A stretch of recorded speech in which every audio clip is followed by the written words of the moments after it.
All right, my friends, we're looking at dash cams today. And actually, just so you guys know, we have a couple dash cams that'll be coming out over the next little while. So make sure you guys like and subscribe to the channel just to make sure you guys see those if you're interested in a dash cam. But today we're looking at this one. It's the GKU D200. Every single moment on your fingertips. Maybe at your fingertips? On your fingertips?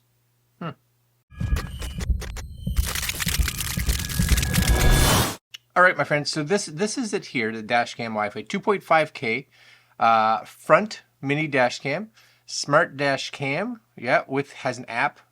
16. I don't know what this is. 1600p. I'm guessing it's maybe 2.5 by 1600. Camera record for car. It has WDR, so wide dynamic range, loop recording. It supports up to 128 gigs. Now, this one right now on Amazon Canada, normally $80, but it has a $15 coupon. So you're getting this for like $65. That's pretty good if the image quality is decent.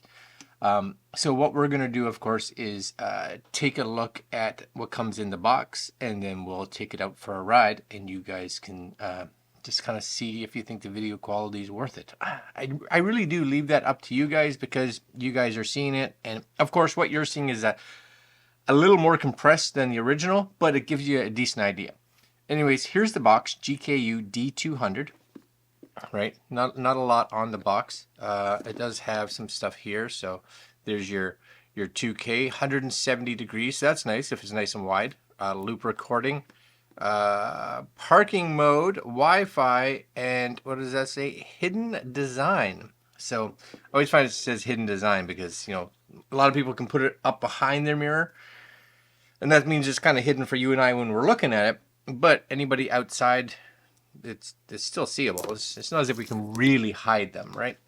I'm waiting for somebody. I think the most hidden ones, honestly, are the ones that they kind of replace your mirror because people don't necessarily see that, right? Anyways, here's the box. Take that over there. We get inside here. We're gonna get not a lot actually. There's your power cable, which is kind of nice. I like a nice simple setup. Power cable, which is gonna power it. You do get some stuff down here underneath. So you're going to get, I don't even know what this is, a little sticky thing. I'm not sure. I don't know. You get two of those.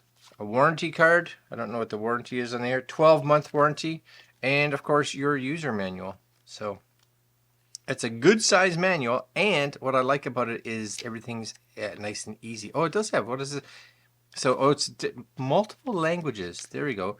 So this says it's a adhesive electrostatic pad. Are those two little whatevers? And I'm sure this is going to show us how to use that inside here.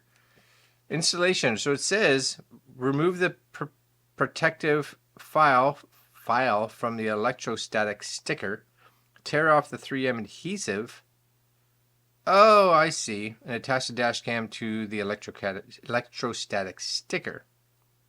So you put that on, and I'm guessing you put the camera mount onto it so it doesn't stick directly to your window. Okay, I guess that kind of makes sense. That seems simple enough. It doesn't look like it comes with like a memory card unless there's a memory card in it, but at this price, I'm doubtful. This is the unit right here. There's that 3M sticky right there. And that's what the extra one is. So you will see that you get a second one. My guess would be that's that. So that if, for whatever reason, maybe you need a second one. Or maybe one sticks to the back of this. And then one sticks to the back of that. And then you get a little, protector between it. So you're not sticking straight to your window. Maybe that's it. Anyways, there's your SD card slot. It is using older, look at that, right? Mini, I can't even speak, mini USB. So not even micro and definitely not USB-C. It's, that's the older mini. So, okay.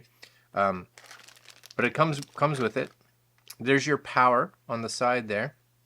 It does have, I like the fact that they have a colored screen protector or lens protector so that you actually see that it's there, and no screen at all. So you'll want to make sure that you control it from the app. All right.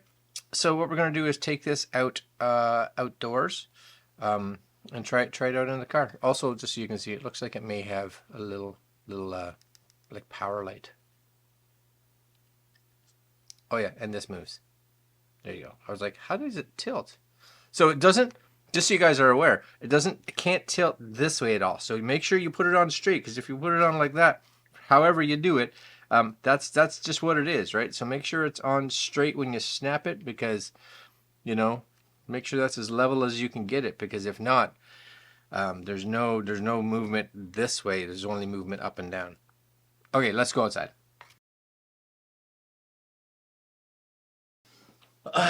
Okay, so we've had a chance now to play with this dash cam, and you know, we've been using it for probably the last week. Install really good. And yes, that little plastic piece that I showed you before, that I was like, what is this for? So basically, you know, you get two plastic pieces and you get an extra 3M sticky. So you take the plastic piece and you kind of there's a peel off, you put it on the window, and then you take the peel off the sticky that's on the camera already, and then you stick it to it. Now the nice thing is just that it makes it for removing it probably a little easier, and it also helps give it a bigger adhesive piece to the windshield, which is nice. It's a better chance of staying stuck, and the camera itself sticks to that, which means that it's nice and clean, so it sticks really good too. And then of course you get another one and another sticky just in case you need to replace this or put it on a different car or whatever. So that's kind of cool. Really the thing here is the video quality. Now, once I imported it, yes, it came up as 2.5. I think it was 2.5K, 2560 or something by 1440p. I'll put some footage up here, of course, during the day. There is a little thing.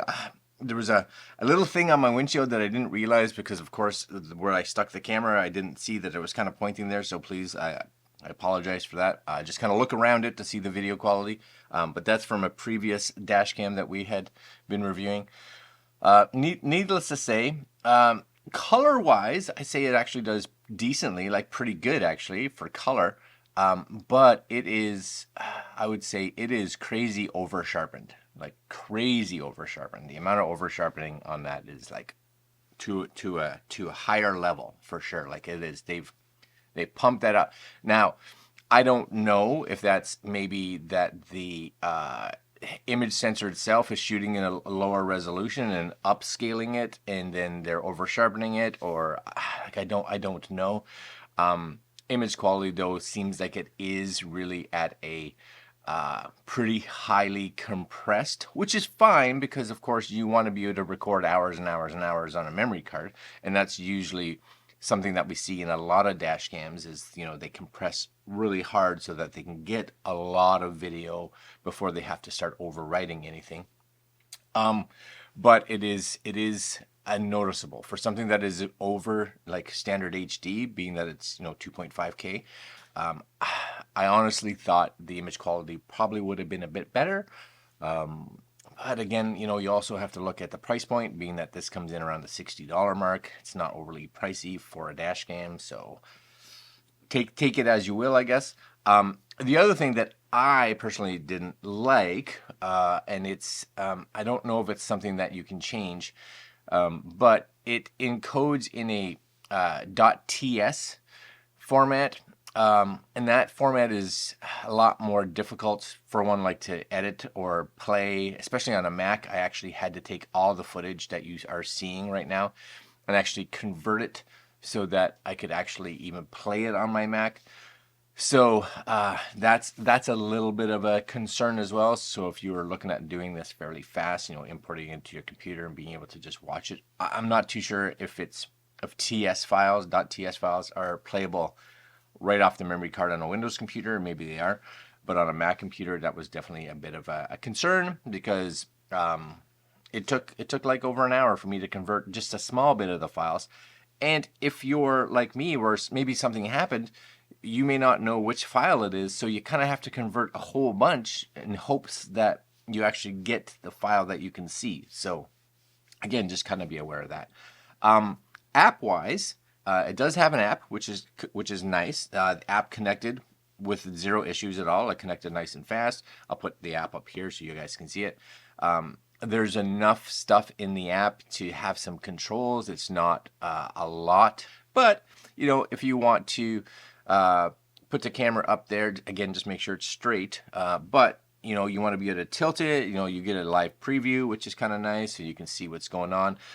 You should be able to look at the different video files that you've captured, so that maybe that'll speed up the process, so at least you know which file it is. And I would think that the app should be able to save a file directly from the camera via Bluetooth or Wi-Fi, however it's connecting, to like your Photos application on your device, like your cell phone, so that it bypasses that TS, and it really doesn't matter. It'll just encode into whatever your phone is.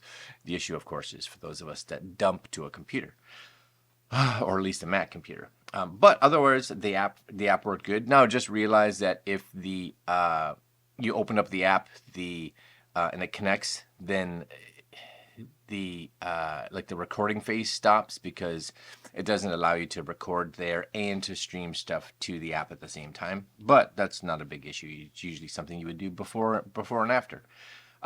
We also got some night footage, as you can see here. And this is going to be footage that you see that was taken directly from the dash cam. And I'll let you decide. But I wanted to start kind of doing this just because, you know, image sensors and that have come a long way. And, you know, a lot of us are going to be like, is it better than my smartphone? And the simple answer is no. But because here's footage of me like hand holding my iPhone in the same time, just to kind of see how my iPhone did against the quality of this camera. And it's not comparable at all. But you know, you're not spending, you know, $1,000+ on a dash cam, right? You're spending $60. So you shouldn't really compare the two, but I'm doing it anyways, because, you know, a lot of people are going to be like, my phone puts out better. And I'll be like, yeah, but it's also, you know, 10 times the price, more than 10 times the price, like 20 times the price. So it is what it is, right? Is it worth the $60? You know, there's a lot of options out there, $60. And to be honest with you, pretty much any dash cam that's in that $60 range, video quality is always going to be, right? That's kind of, it's kind of what it is. So it's hard for me to answer that. I think if you want something just to protect you or to capture stuff that's happening around you, and you don't really care about image quality too much, then it's fine. It's fine. But if you're someone that really wants to see really good image quality and really be able to see all that detail and information around you, and maybe even be able to use it, you know, some of the footage and some of your other videos, etc., then I'd say look for something better, right? Yeah, but really, $60, it's not a lot for a dash cam. All right, guys, that's it for me today. I'll leave links to this dash cam below if you're interested, and that's all. Like, comment, share, subscribe, hit the notification bell, and we'll see you guys next video tomorrow. Later.